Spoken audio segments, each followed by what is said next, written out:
I thought they'd be a little bad. So I'm a bit nervous, but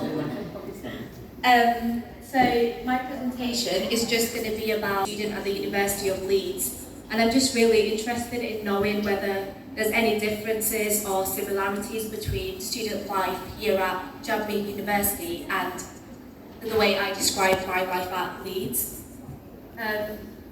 So I'm a part of the School of Education, and I study childhood studies. Not many people in the UK have heard of that subject, so I thought I'd just kind of explain what my subject is. So I chose to do childhood studies because I'm a really indecisive person, and if you give me like 4 options, my brain just explodes. I can't decide. But I know that I've always wanted to work with children. I absolutely love them, but I don't know what capacity I want to work with children in. So whether that's being a teacher or working one-on-one, I'm not really sure.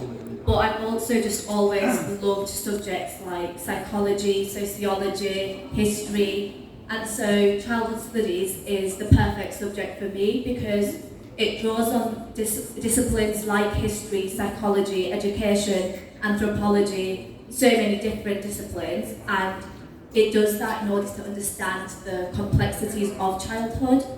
So I'm not sure if you have a subject that's similar to childhood studies at Jambi University, but back in the UK, we explore topics like children's development. So we look at their social, emotional, and cognitive needs.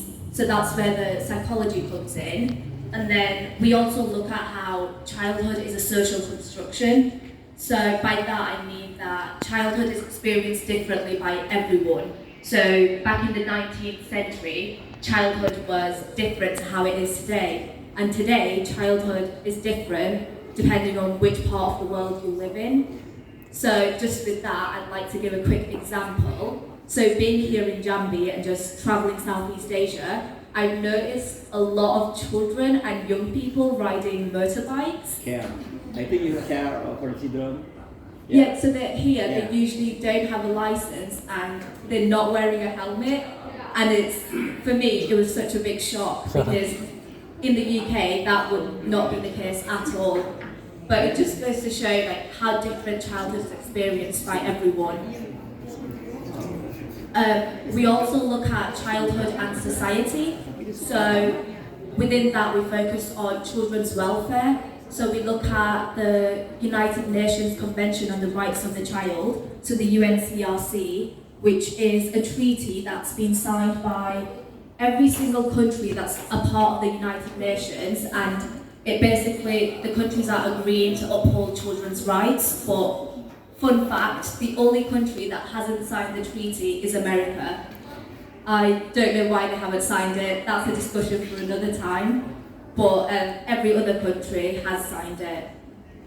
So that just goes to show that childhood studies, at least in the UK, it's a very varied discipline, and we explore loads of different topics. We don't just focus on one thing, and that's one thing that I love about the subject. So my degree, like many other degrees in the UK, it's 3 years long, but for me, my degree is going to be 4 years long. So I was actually supposed to graduate this year, but now I'm going to graduate next year because I decided to do a year abroad in Singapore, University of Singapore.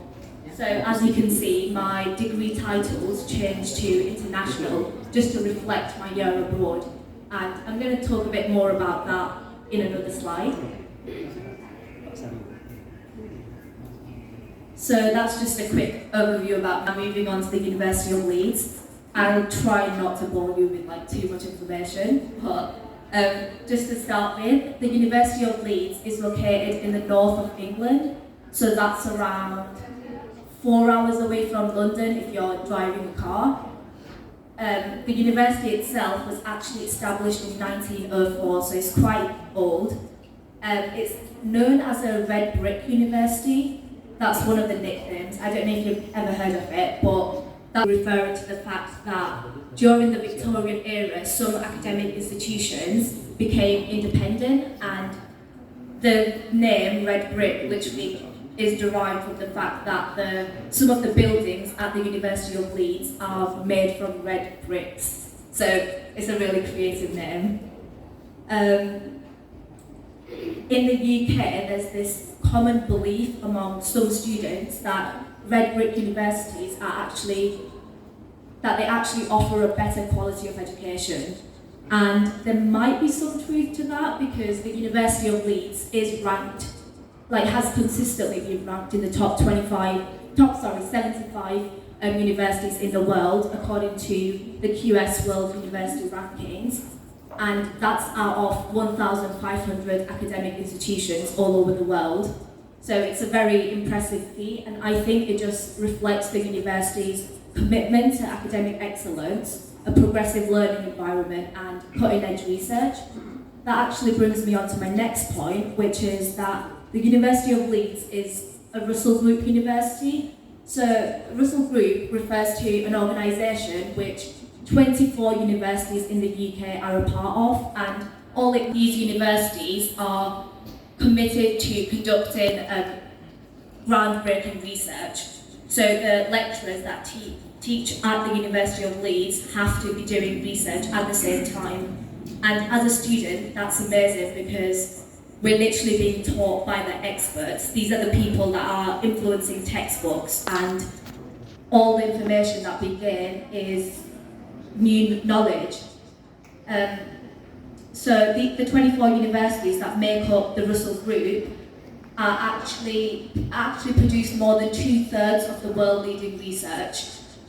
So in the UK, a lot of students will choose to go to a Russell Group university, especially if they want to go on to do a PhD or just conduct their own research. So as well as being a red brick university and a Russell Group university, the University of Leeds is actually very international. Out of the around 40,000 students, around 15,000 are international, and they come from, I think, 139 different countries. So in a classroom environment, that's really helpful because with the example that I was saying earlier about how in Southeast Asia, I've realised that children tend to ride motorbikes.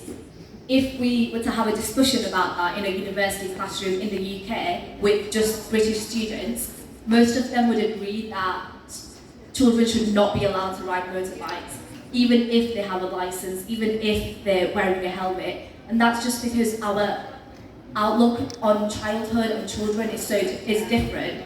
And it doesn't make it right, it's just different. We see children as little people that aren't really old enough to be doing adult things yet. We don't give them as much responsibilities. Whereas if in that classroom there's a student from Southeast Asia, they're able to offer a completely different perspective.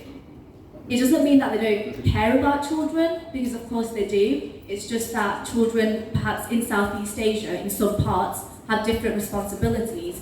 Maybe they're responsible for their family, and in that sense, they require a motorbike to uphold the responsibilities that the family needs.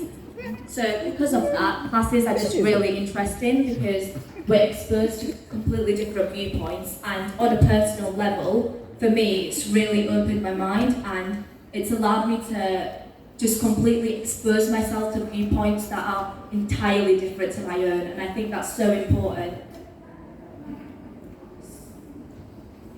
The next. Yeah, so that was just a quick overview of the University of Leeds. Like I said, I didn't want to throw too many details at you, but now I just thought we could watch a campus tour just to see what the university looks like. This video was actually filmed 3 years ago during COVID because students couldn't physically attend the university, so this was just the next best thing.